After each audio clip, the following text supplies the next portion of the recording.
Moving forward, let's delve into the intriguing stories of some of Hollywood's most prominent figures and their struggles with alcohol. From the renowned comedic genius Charlie Chaplin to the magnetic Marilyn Monroe, alcoholism cast a shadow over their illustrious careers. Their personal battles often played out in the public eye, revealing the harsh realities of fame and addiction. Clark Gable, known for his debonair charm on screen, found solace in the bottom of a glass, while Judy Garland's turbulent relationship with alcohol mirrored the highs and lows of her tumultuous life. These icons grappled with inner demons that led to self-destructive behavior, leaving a lasting impact on their legacy. As we explore the lives of these Hollywood legends, we uncover a darker side of the silver screen, where fame and fortune often came at a steep price. Join us on this journey through the tumultuous world of the biggest alcoholics in Hollywood. At just 15 years old, Tallulah Bankhead left her home with the ambitious dream of making it big in the New York acting scene. Her magnetic personality and undeniable talent quickly caught the attention of the city's elite, landing her a coveted spot at the famous Algonquin Round Table. This group was a swirling mix of writers, critics, and actors known for their sharp wit and relentless banter. Among these intellectual giants, Bankhead held her own with an unapologetic flair and biting humor that made her a standout member. However, beneath this glamorous exterior was a growing dependence on alcohol and drugs. Known for living life to its fullest, Bankhead's indulgence in heavy drinking became as much a part of her persona as her husky voice and bold performances. As time passed, this lifestyle took its toll on both her health and beauty. The vibrant actress that once lit up every room began to fade. Yet even as she battled these personal demons, she continued to captivate audiences with her sheer force of character. Towards the latter part of Tallulah Bankhead's life, it was reported that she consumed up to a quart of bourbon daily, a staggering amount that underscored the severity of her addiction.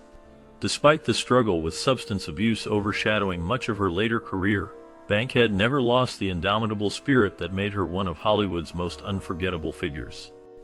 During the 1950s, Cary Grant acknowledged his struggles with alcohol and actively sought assistance.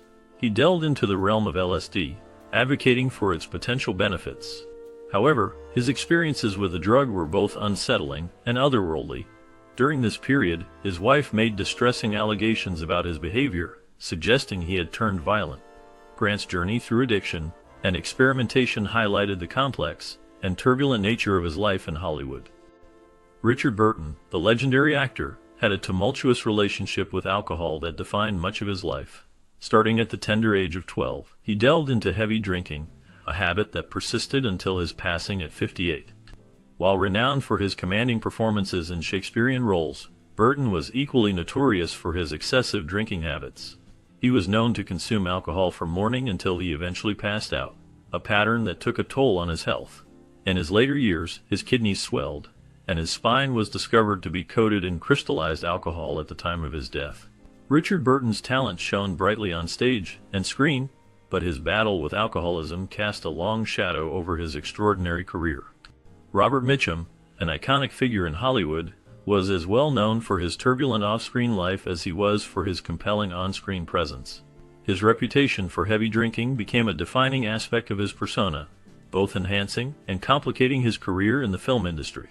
Mitchum's approach to life was often marked by a rebellious disdain for authority and conventional norms, which frequently landed him in hot water. In 1948, Mitchum's off-screen exploits caught up with him dramatically when he was arrested during a police sting operation targeting illegal activities. This incident led to a brief stint in jail, an experience that did little to dampen his public or professional persona. If anything, it bolstered his image as a Hollywood bad boy who lived by his own rules. Mitchum often described working on film sets like being in a brewery, hinting at the copious amounts of alcohol that seemed to accompany him wherever he went. This environment contributed to some of the legendary stories that circulated about him, painting pictures of a man who could outdrink virtually anyone else in Hollywood. His notoriety extended beyond just drinking. Mitchum was also infamous for getting into bar fights and causing chaos wherever he roamed. These incidents were part and parcel of an image that alternated between charismatic allure and self-destructive impulsivity. Despite these challenges, or perhaps because of them, Mitchum's career flourished. He brought an intense authenticity to roles that might have overwhelmed less complicated actors. His ability to channel both charm and menace made him uniquely suited for the complex characters he portrayed so memorably on screen. Spencer Tracy, one of Hollywood's most celebrated actors, had a tumultuous relationship with alcohol that impacted both his personal life and his illustrious career. Known for his magnetic screen presence and natural acting style, Tracy's off-screen life was marred by his struggles with drinking. His alcoholism often led him to become violent when intoxicated. This behavior frequently resulted in bar fights, which not only threatened his public image, but also posed a risk to his safety. During the peak of his career, MGM Studios found it necessary to intervene in order to manage Tracy's drinking problem and protect their investment. The studio set up what was informally known as the Tracy Squad. This group was essentially a team dedicated solely to handling incidents arising from Tracy's bouts with alcohol. Their tasks ranged from covering up the aftermath of his drunken escapades to keeping him out of public view when he was under the influence. Despite these challenges, there were periods when Tracy would achieve sobriety. During these times, he delivered some of the most powerful performances of his career, which are still celebrated today. However, maintaining sobriety was a constant battle for Tracy, marked by numerous relapses into heavy drinking sessions or binges that could last for days at a time. His ongoing battle with alcoholism reflects a larger narrative about the pressures faced by actors in Hollywood's golden age, and underscores how studios often went to great lengths to protect their stars despite personal hardships and health issues. John Barrymore, a name synonymous with early Hollywood glamour, had his life and career deeply intertwined with the culture of excess that characterized the era. From a young age, Barrymore found himself captivated by the allure of alcohol, a vice that he carried into his adult life and burgeoning acting career.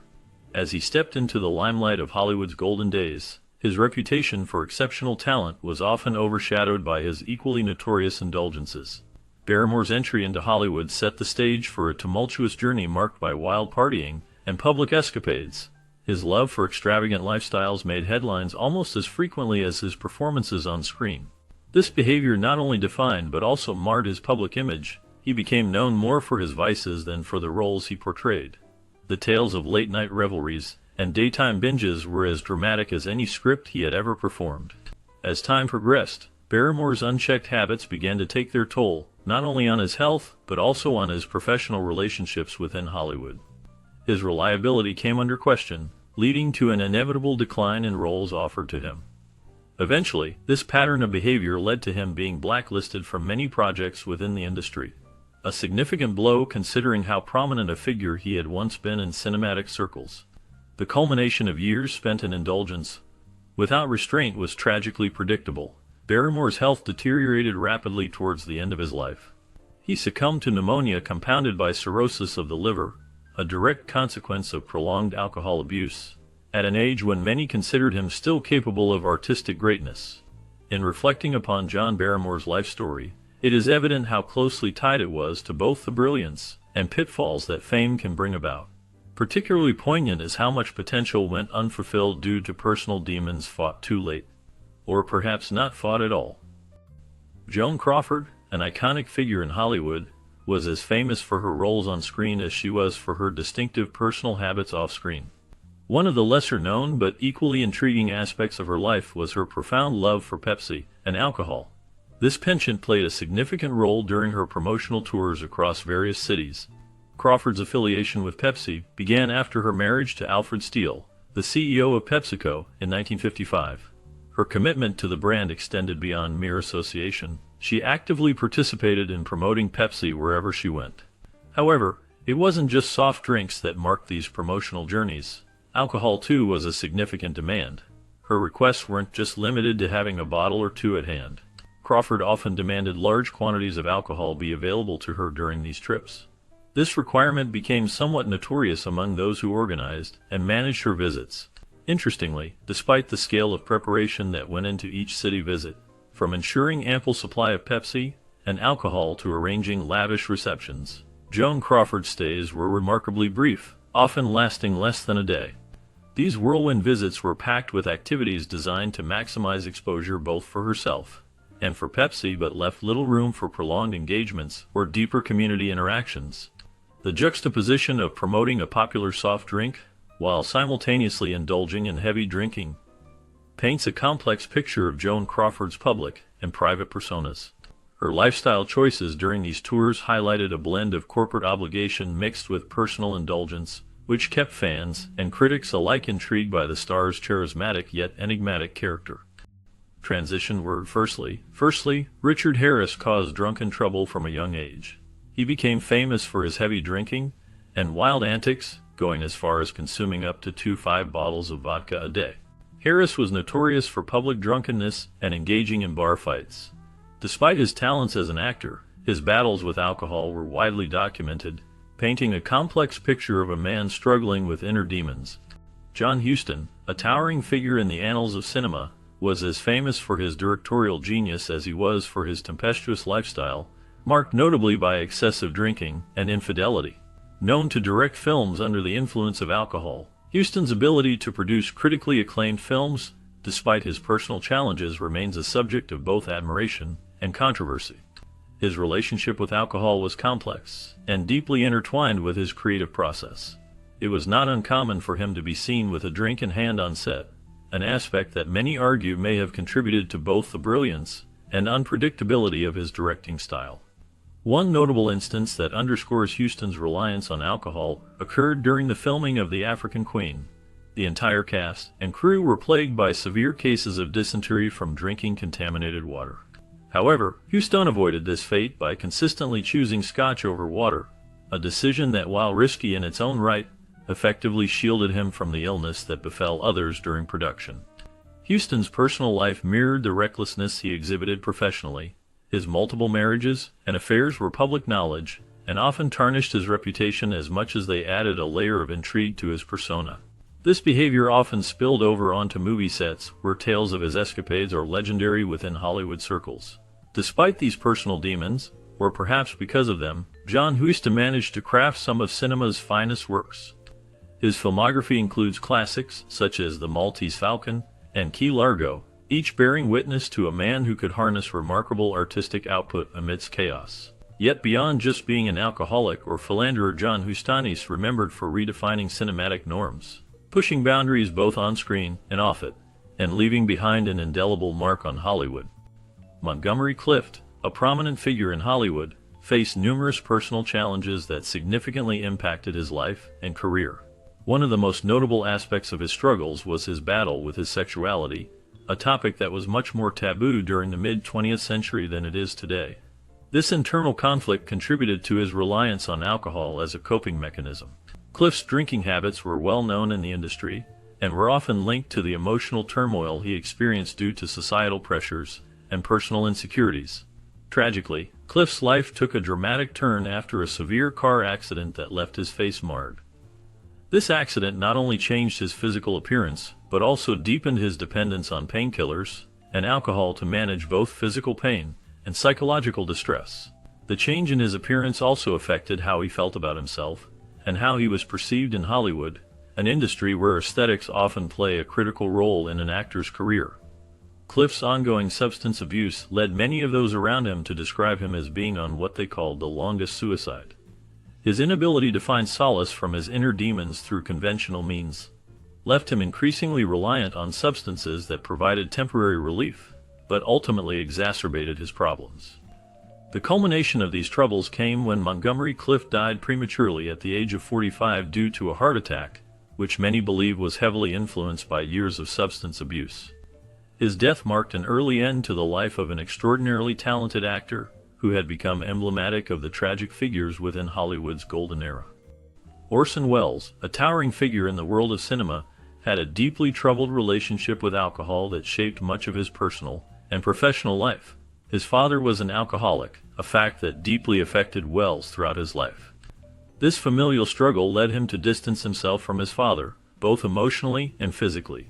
Despite this estrangement, or perhaps because of it, Welles himself developed a complex relationship with drinking. Welles is often credited with popularizing the Negroni cocktail. His fondness for this particular drink became well known during his lifetime. The Negroni, made of 1 part gin, 1 part vermouth rosso, and 1 part Campari garnished with orange peel, is as complex as the man himself was known to be. As he grew older, Welles's health visibly declined due in large part to his excessive eating and drinking habits.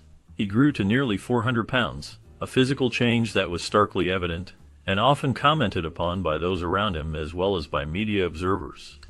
His behavior on set was notoriously erratic. Many attributed these outbursts to his struggles with alcohol. This behavior sometimes caused friction between him and others in the film industry, but also contributed to an enduring image of Welles as a mercurial genius whose talents were at times overshadowed by his personal demons.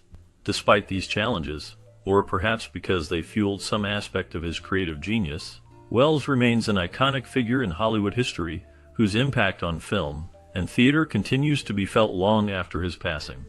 W.C. Fields, a prolific comedian, is widely recognized for his heavy drinking habits. Despite his alcoholism, he managed to live until the age of 66. What set him apart was his unorthodox fitness regimen that involved incorporating alcohol into his routine. Fields' drinking was not just a personal struggle, but also a significant aspect of his public persona, adding to his mystique and charm as a performer. His ability to balance a life overshadowed by alcohol with a successful career in entertainment truly made him a figure in a league of his own. Peter O'Toole, the legendary actor, was famous for his wild alcohol-fueled escapades. His life was filled with many bizarre and illegal incidents that kept the tabloids buzzing. One such incident involved him setting his bed on fire, showcasing the erratic behavior that was synonymous with his persona. However, one of his most memorable moments was his entrance on The Late Show with David Letterman, where he made a grand appearance riding a camel. Peter O'Toole's turbulent life and larger-than-life personality cemented his status as one of the biggest alcoholics in Hollywood, with a reputation that truly placed him in a league of his own. Dean Martin, a prominent figure in Hollywood's golden era, was as famous for his smooth voice and charismatic screen presence as he was for his reputation as a drinker. On stage, Martin often performed with a drink in hand, contributing to his laid-back, easygoing persona. This image led many to believe that he was one of Hollywood's biggest alcoholics. However, according to his daughter Deanna Martin, this part of her father's public persona was largely an act, a performance element that Dean used to connect with the audience and add humor to his shows. Despite the public perception of him as a heavy drinker, Dean Martin maintained a disciplined lifestyle away from the cameras. His daughter emphasized that, while he enjoyed an occasional drink like many adults do, he did not let it control or consume his life. This revelation sheds light on the contrast between the person seen on stage and screen, and the private individual devoted to maintaining personal health and professionalism. Adding depth to Dean Martin's character were events in his personal life that shaped him profoundly, but were less visible to the public eye. He faced significant personal challenges, including deep sadness following the tragic death of his son Dean Paul Martin in 1987. The loss had a profound impact on him both emotionally and professionally. Those close to him observed noticeable changes in his demeanor during this period. Throughout these difficulties, though, Dean managed not only continue working, but also upheld high standards for himself professionally, recording albums, performing at concerts, hosting television specials, until well into older age, proving resilience. Discipline far beyond what many might assume given whimsical stage antics known worldwide. The story of Dean Martin is one marked by contrast between perception and reality, an entertainer who played role alcoholic with such convincing flair, yet lived quite differently when curtains fell, whose genuine hardships helped shape resolve, strength. Behind scenes, all while keeping audiences entertained decades